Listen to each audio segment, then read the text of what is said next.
আর তারপর মুহাম্মদ সাল্লাল্লাহু আলাইহি সাল্লাম জন্মগ্রহণ করলেন। তিনি যখন পৃথিবীতে এলেন, তার মায়ের থেকে এক আলো নির্গত হলো এবং তা দিগন্তকে আলোকিত করে তুলল। কাবার চারপাশের মূর্তিগুলো কেঁপে উঠল এবং মাটিতে পড়ে গেল।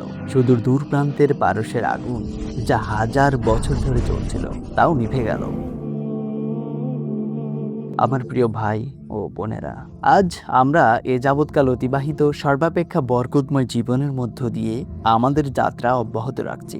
মুহাম্মদ সাল্লাল্লাহু আলাইহি ওয়াসাল্লামের জীবন, যে আলো পাঠানো হয়েছিল অন্তরসমূহকে আল্লাহর দিকে ফিরিয়ে আনার জন্য, কিন্তু তার গল্প ওহী দিয়ে শুরু হয় না, নবুয়ত দিয়েও নয়, আর না কোরআনের প্রথম বাণী দিয়ে। এটি শুরু হয় জন্মের পূর্বে রহমত দিয়ে। মক্কার শান্ত উপত্যকায় প্রাচীন পাহাড়গুলোর নজরদারির নিচে আল্লাহ এক অলৌকিক ঘটনা প্রস্তুত করেছিলেন। সময়ের পূর্বেই মনোনীত এক শিশু, এক অন্তর, যা স্পন্দিত হওয়ার আগেই সুরক্ষিত হয়েছিল, এক আলো, যা এক পবিত্র আত্মা থেকে অন্য পবিত্র আত্মায় প্রবাহিত হয়েছিল। এটি কেবল একটি সাধারণ জন্ম ছিল না, এটি ছিল একটি প্রতিশ্রুতির বাস্তবায়ন, এমন এক প্রতিশ্রুতি যে পৃথিবীতে রহমত ফিরে আসবে। তাই আমাদের সাথে আসুন, চলুন আমরা ফিরে যাই সেই রাতে, যে রাতে সেনাবাহিনী ছাড়া, তুর্যধ্বনি ছাড়া, কোনো কোলাহল ছাড়া বিশ্ব বদলে গিয়েছিল। শুধু ছিল আলো, কোমল, পবিত্র এবং ঐশ্বরিক।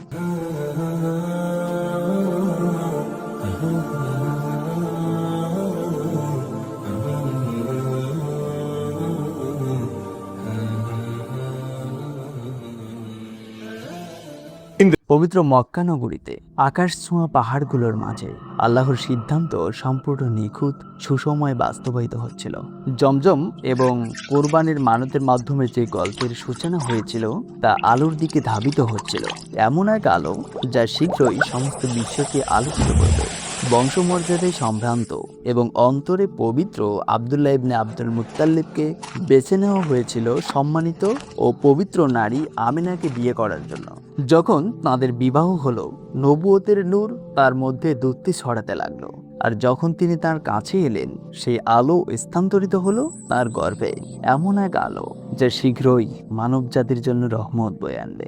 বেশি দিন পার না হতেই আব্দুল্লাহ শাম দেশে ব্যবসার উদ্দেশ্যে যাত্রা করলেন। ফেরার পথে তিনি ইয়াসরিব শহরে অসুস্থ হয়ে পড়লেন। ইয়াসরিব শহরের পরবর্তী নাম আল মদিনা, যাকে আমরা মদিনা শরীফ হিসেবে চিনি, এবং সেখানেই তার আত্মা তার প্রতিপালকের কাছে ফিরে গেল।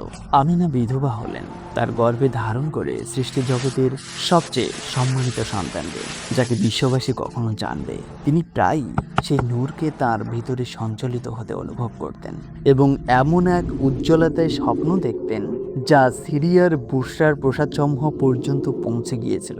তার স্বপ্নে এক কণ্ঠস্বর বলেছিল, তুমি এই উম্মতের সর্দারকে গর্ভে ধারণ করেছ।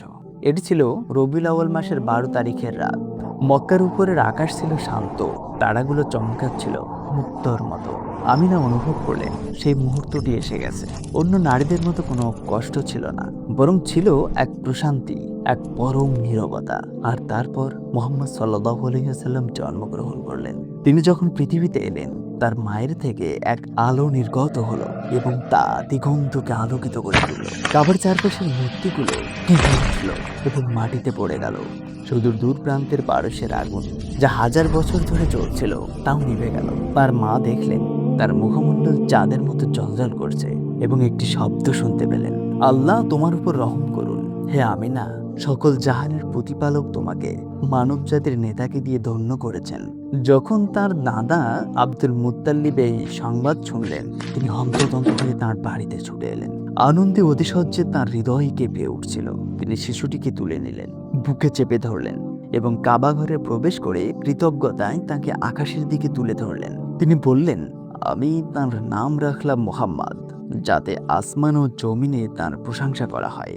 আমিনা তাকে কয়েকদিন বুকের দুধ খাওয়ালেন এবং তারপর বনু সাদ গোত্র থেকে একজন ধাত্রী মা খুঁজলেন, যারা মরুভূমির বাতাসে শিশুদের লালন পালন করার জন্য শিশুদের খোঁজে মক্কায় এসেছিলেন।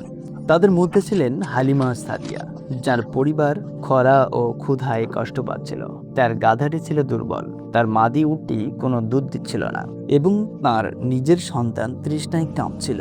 হালিমা ব্যতীত প্রতিটি মাই দুধ পান করানোর জন্য একটি করে শিশু পেয়ে গেলেন। কেউই কোনো এতিম শিশুকে নিতে চায়নি। তিনি তার স্বামীকে বললেন, আল্লাহর কসম, আমি এই এতিম ছেলেটিকেই নেব, হয়তো এর মাধ্যমে আল্লাহ আমাদের বরকত দেবেন। যে মুহূর্ত থেকে তিনি তাকে ধারণ করলেন, বরকত যেন তাদের উপর বর্ষিত হতে লাগলো। তার স্তন দুধে ভরে গেল, তার উট প্রচুর দুধ দিতে লাগলো এবং তাদের পথের বাতাসকে যেন আরো কোমল মনে হতে লাগলো। যে দুর্বল গাধাটি সবার পিছনে পড়ে থাকতো, তা এখন কাফেলার অন্যান্য পশুকে পিছনে ফেলে দ্রুত ছুটতে লাগলো। তার স্বামী তার দিকে তাকিয়ে বললেন, হে হালিমা, এই শিশুটি আমাদের জন্য সৌভাগ্য ও বরকত নিয়ে এসেছে। বনু সাদের উপত্যকায় ফিরে যাওয়ার পর সেই বরকত কেবল বৃদ্ধিই পেতে লাগলো। পশুর পাল বেড়ে গেল, জমি প্রাণ ফিরে পেল এবং শিশুটির চারপাশের প্রতিটি হৃদয় শান্তি খুঁজে পেল। তিনি শক্তিশালী ও সুন্দর হয়ে বড় হতে লাগলেন এবং তিনি যেখানে হামাগুড়ি দিতেন মনে হতো যেন আলো তাকে অনুসরণ করছে।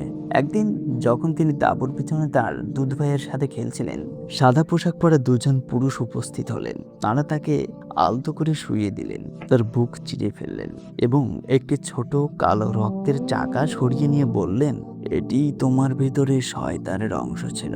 তারপর তারা জমজমের পানি দিয়ে তার অন্তর ধৌত করলেন। ফেরেশতারা যখন তার অন্তর পবিত্র করছিলেন, আল্লাহর বাণী পরবর্তীতে সেই পবিত্রতার মুহূর্তকে প্রতিধ্বনিত করবে।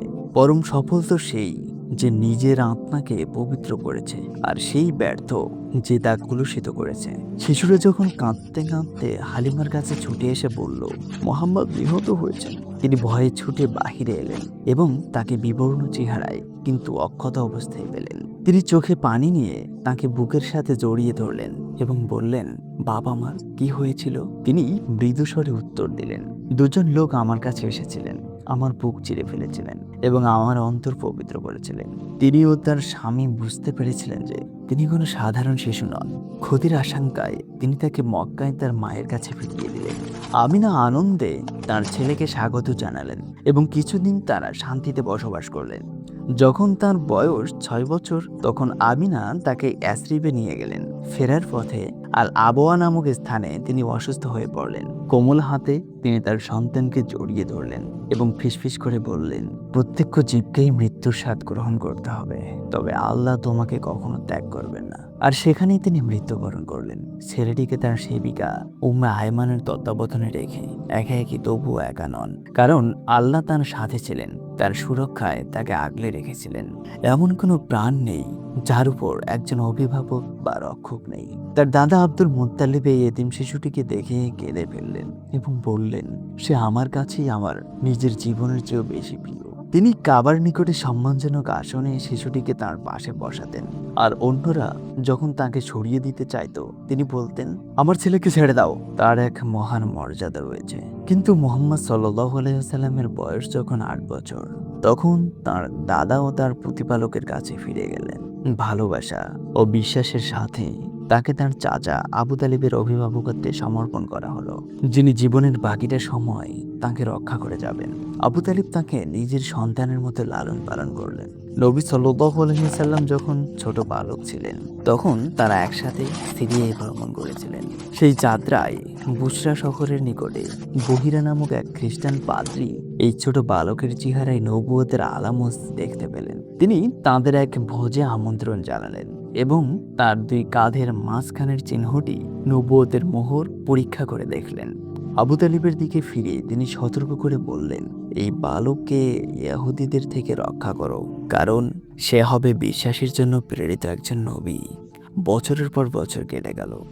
বালকটি যৌবনে পদার্পণ করলো, শক্তিশালী, পবিত্র এবং চিন্তাশীল হিসাবে। তিনি কখনো মূর্তির সামনে মাথা নত করেননি, কখনো কোনো পাপাচারে যোগ দেননি, কখনো অসত্য উচ্চারণ করেননি। তার কওমের লোকেরা তাকে ডাকতে শুরু করলো আল আমিন, বিশ্বস্ত নামে। তার মধ্যে একত্রিত হয়েছিল সর্বাধিক মহান গুণাবলী, দয়া, বিনয় এবং সত্য, যা তাকে আসন্ন ওহির জন্য প্রস্তুত করেছিল। আর এভাবেই তার উপর আল্লাহর রহমত পূর্বেই নির্ধারিত হয়েছিল। আর হে মুহাম্মদ সাল্লাল্লাহু আলাইহি ওয়াসাল্লাম, আমি আপনাকে সমস্ত সৃষ্টি জগতের জন্য কেবল রহমত হিসেবেই প্রেরণ করেছি। আগামীকাল আমাদের সাথে যুক্ত হন, যেহেতু আমরা পরবর্তী অধ্যায় শুরু করব নবুয়তের যাত্রা, সত্য ও বিশ্বাসের বছরগুলো এবং ওহির প্রথম লক্ষণ সমূহ, যা বিশ্বকে চিরতরে বদলে দিয়েছিল।